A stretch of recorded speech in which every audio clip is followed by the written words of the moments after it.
It is day 2 of the World Cup in Qatar, and while the games are well underway, it's what's happening off the pitch that's making headlines. The captains of several European teams were planning on playing with armbands supporting diversity and inclusion in a gesture seen as a rebuke to Qatar's human rights record. But FIFA wouldn't have it. The governing body threatened players with on-field punishment, a risk they knew would be too great for the athletes to take. England, Wales and Germany were 3 of the 7 European national teams who wanted to set an example for tolerance and inclusion with a rainbow-themed armband and the statement One Love. FIFA saw things differently. While not expressly banning the armbands, FIFA said referees would sanction players who wore them with a yellow card. FIFA today banned a statement in favor of diversity and human rights. These are values to which it commits itself in its own statutes. This is more than frustrating from our point of view. FIFA got their way, and the evidence was on the arm of England captain Harry Kane. It appears that no European nation wants to risk a yellow card to make a political statement. And for more on this, we can bring in Mustafa Qadri. He's a specialist in human rights and labor rights. Welcome to the day. Mr. Qadri, first it was supposed to be a rainbow armband. Then the teams bowed to pressure and decided on a One Love armband for diversity and inclusion. Now, I think they've settled on one reading no discrimination. Why did FIFA raise the stakes for players wanting to take a stand at the World Cup? Well, I think, to be honest, firstly, thank you for having me on your show and for raising these issues. It's very important. I think, frankly, it's death by 1,000 cuts. What we've seen is backtracking by FIFA, and let's face it, those behind them, which is the football associations, the teams, and corporate sponsors towards Qatar to effectively not address the human rights issues in that country, and instead everyone else compromising for them. So really, it's quite disappointing. But the other thing that's most important is the signal it sends to the LGBTI community and indeed anyone facing human rights issues, not just in Qatar, not just in the region, but globally. You have these very powerful, prominent players, giving into this. And of course, for FIFA itself, that claims to be a force for good, respecting human rights, it sends the worst possible signal at the very beginning of the tournament. You say you're disappointed, but are you surprised at all that the players aren't willing to sacrifice their success in order to make a statement? Yeah, it's a really good question. So obviously, you could say it's the World Cup. Players work very hard to get to this very moment. But then, it's such an interesting situation we have where in the same game with the Iranian team, where players in that team are probably risking their lives. There's probably a huge risk of serious human rights abuse on them from the Iranian authorities for being so, I think, brave and outspoken about the genuine human rights crisis in Iran. You juxtapose that with the millionaire footballers in the England team, where they don't seem to be able to go that far. Of course, I think it's unfair to dump everything on the England football team. There's a deeper point here.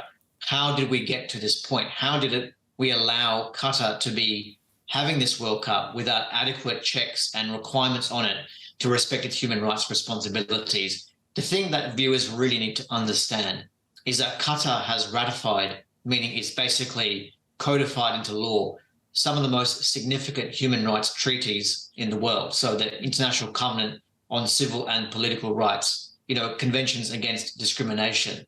So these are hard law requirements on Qatar and therefore FIFA to respect human rights. So yes, absolutely, there's a question that has to be asked about these England football players, but there's a wider community here that's had 12 years to address this issue, and they clearly haven't. And I think that's the thing we really need to be focusing on.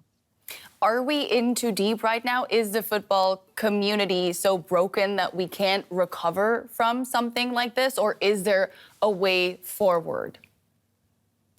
It's a very good question. So I think when you work in human rights, as I do, you're always inherently an optimistic person. And, as humanity, we've dealt with lots of huge challenges in human history, including in Germany. So I do believe we can address this. But the only way we can address this is through an honest discussion. It starts with things like the process through which FIFA selects hosts for this tournament having very robust human rights requirements that also apply to the teams, to the corporate sponsors. But I think also what it means is being very honest about what's happening in Qatar right now. You know, while we were going to air, I heard that a journalist reportedly in Qatar wearing a rainbow flag T-shirt has been told to take off his T-shirt. It seems like there's a very serious issue there. And of course, the work that we predominantly work on, which is the labor rights of the people who built the stadiums, is still there. Those workers haven't gone anywhere. They still are owed compensation for unpaid wages, in some cases deaths, for their compensation to their relatives for deaths and other issues. So it's a very concrete thing. We're certainly going to be pushing on those issues so that FIFA, the sponsors, but also Qatar are held accountable for human rights violations that they're responsible for. Yeah, Qatar would certainly like for us not to be talking about this right now, right? It's day 2 of the World Cup and hardly anybody is talking about the matches themselves.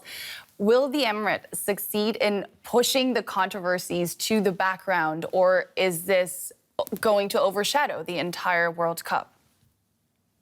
Yeah, it's a question when you say that to me, I feel very sad hearing that, because I love my football like everyone else does. I want to celebrate the football, and that it's in the Middle East. You know, I'm not from the Middle East. My family is Muslim by background, so it's something that should be a time to celebrate. But you're quite right. I think these human rights issues have completely overshadowed the tournament because, let's face it, there are very serious issues there. But it's simple things, you know. I mean, if, for example, the Qataris were to allow their guests in the country to wear things like rainbow flags, allow armbands that are very soft reflections of the need to respect the rights of everyone, that would go a long way to making people feel like they're doing the right thing. So I think in many ways, Qatar itself is to blame for this situation. And of course, so is FIFA. You know, we obviously heard from Infantino, the president of FIFA, on Saturday, giving a really bizarre and in some ways very insulting speech. The thing that people really need to understand about that speech is it's effectively him signaling to the Qataris that he won't put any pressure on them to address very real human rights issues. The thing to really also emphasize is Qatar is not a free society. It is an absolute monarchy. The opportunities for leverage on things like human rights and social reform are very few and far between. This is probably the most unprecedented time to have those kind of changes. FIFA is one of the few entities on the planet that can actually influence how Qatar responds to human rights. So for them to surrender the way that they have, absolutely the tournament is being overshadowed by these issues, but there's very good reason for that. And on top of that, still, even now, there is time for things to shift. But frankly, that window is narrowing by the moment, by the second. And this event will be over in a month. You already hinted at those workers that will still be there after the World Cup is over. It's early days, of course, but I want to get your take on what you believe will be the legacy of this World Cup. Yeah, it's a really good question. I've worked on Qatar now for 10 years. I've worked in human rights for much longer than that. But I think that already, even I'm surprised at how much that the hard work that has been done by good stakeholders in Qatar, good people in the Qatari system, is being squandered by the points that I just raised. I do worry that the legacy will be one that those changes will be actually overshadowed by the failure to really grab the nettle, take those things further. I also worry, to be honest with you, that if we're seeing the kind of stories coming out from Qatar already now, armbands being taken off, people with rainbow shirts being asked to take them off on day 2 of the tournament, then, are there going to be other things that make it really a fait accompli, that this will be a tournament that will be probably the most, controversial in history. And that's really sad to me. It's not a matter of being anti-Qatar or pro-Qatar. There are over 2 million workers in Qatar. There are thousands of people from the LGBTI community in Qatar. There are women who face all sorts of risks in that country. This was such a golden opportunity in a part of the world, which is a very rich, wonderful part of the world. I've traveled through it a lot. It's a wonderful part of the world, but it has such human rights issues in their challenges. And again, the opportunities to really have some human rights wins are so few and far between that, yes, it's really quite sad that this could be overshadowed by this situation. But our job is to keep monitoring that situation to make sure, for example, workers get the compensation that they're owed. We're tracking down as many workers as we can. We're working with other human rights organizations. And of course, we're always open to speak to FIFA and Qatar and the stakeholders about what they can do to address these things. But I think we've been very clear. Respect everyone's human rights, respect their dignity, so that we can actually enjoy the football and not be banging on and on about human rights during the middle of this huge tournament. Mustafa Qadri, specialist in human rights and labor rights, thank you so much for your time. It was a pleasure speaking to you tonight. Thank you so much.